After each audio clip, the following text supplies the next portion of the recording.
Hello students, welcome to all students. आज हम लोग लॉर्ड कैनिंग के बारे में पढ़ रहे हैं और लॉर्ड कैनिंग जो थे वो भारत के प्रथम वायसराय भी थे। तो चलिए हम लोग समझने की कोशिश करते हैं लॉर्ड कैनिंग को और इनके शासनकाल में किस तरीके से रूल्स और रेगुलेशन बने थे। वो हमारे पेपर्स के लिए ज़्यादा इम्पोर्टेंट है। तो चलिए हम लोग स्टार्ट करते हैं लॉर्ड कैनिंग को।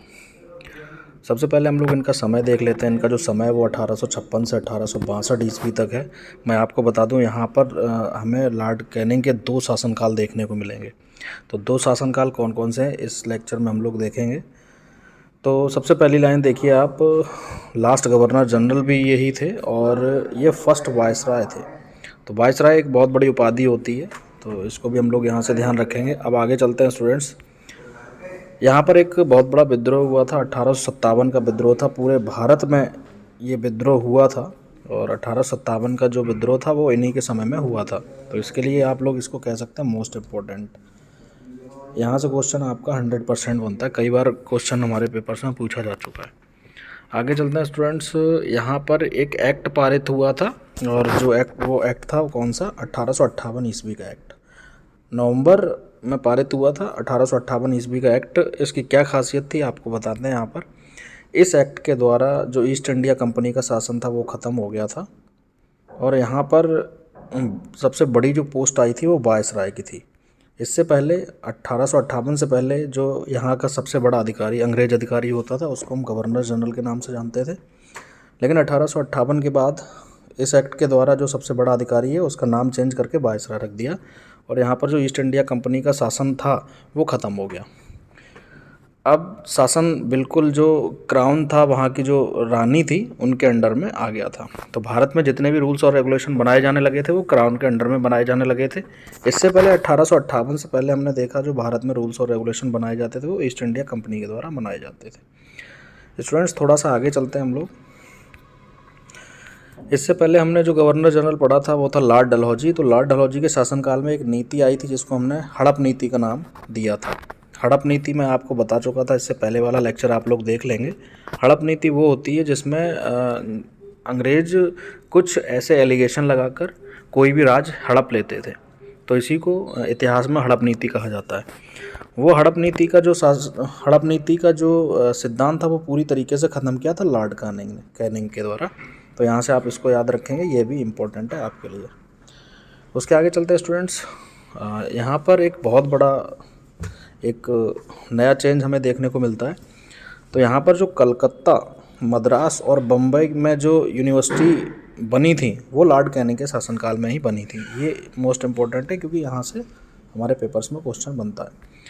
तो कलकत्ता, बम्बई, मद्रास में जो यूनिवर्सिटी बनी थी उनकी जो डेट थी वो आप लोग याद रखेंगे, 1857 ईस्वी। इसके आगे चलते हैं स्टूडेंट्स।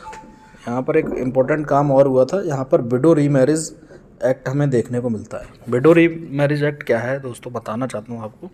जो विधवा पुनर्विवाह था वो लॉर्ड कैनिंग के शासनकाल में पारित हो गया था और इसकी डेट आप लोग याद रखेंगे 1856। तो 25 जुलाई 1856 ईस्वी में विधवा पुनर्विवाह एक्ट यहाँ पर बन गया था लॉर्ड कैनिंग के शासनकाल में। आगे चलते हैं स्टूडेंट्स। 1861 ईस्वी में एक दोबारा एक्ट यहाँ पर आया था।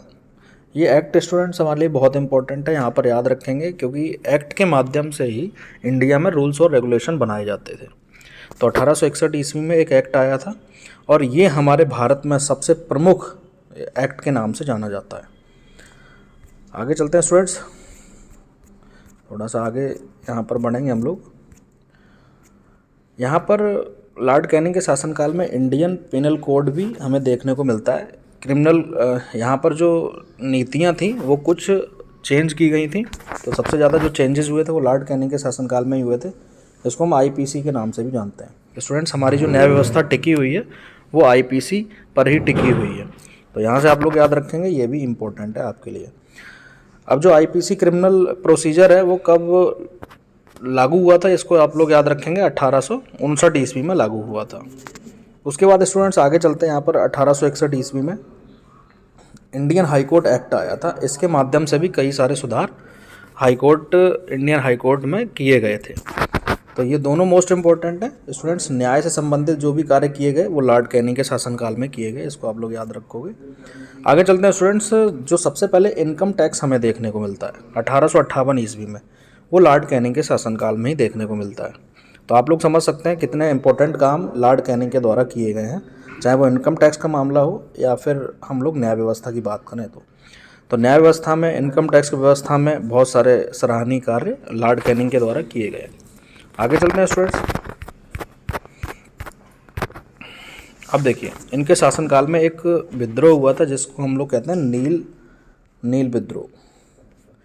ये कहाँ पर हुआ है स्टूडेंट्स? एक भयानक विद्रोह था ये, और ये हुआ था 1860 ईस्वी में। कहाँ पर हुआ था? बंगाल में हुआ था। इसको आप लोग याद रखोगे क्योंकि हमारे पेपर्स में कई बार यहाँ से क्वेश्चन बन चुका है। तो स्टूडेंट्स, नील विद्रोह को आप लोग याद रखोगे।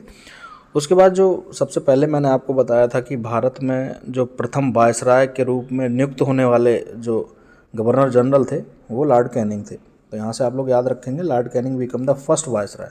तो फर्स्ट वायसराय कौन बने थे? लॉर्ड कैनिंग बने थे। इस तरीके से दो शासनकाल हमें देखने को मिलते हैं लॉर्ड कैनिंग के। एक शासनकाल वो है जिसमें इनको गवर्नर जनरल कहा जाता है, और दूसरा शासनकाल वो है जिसमें इनको वायसराय की उपाधि दी गई थी।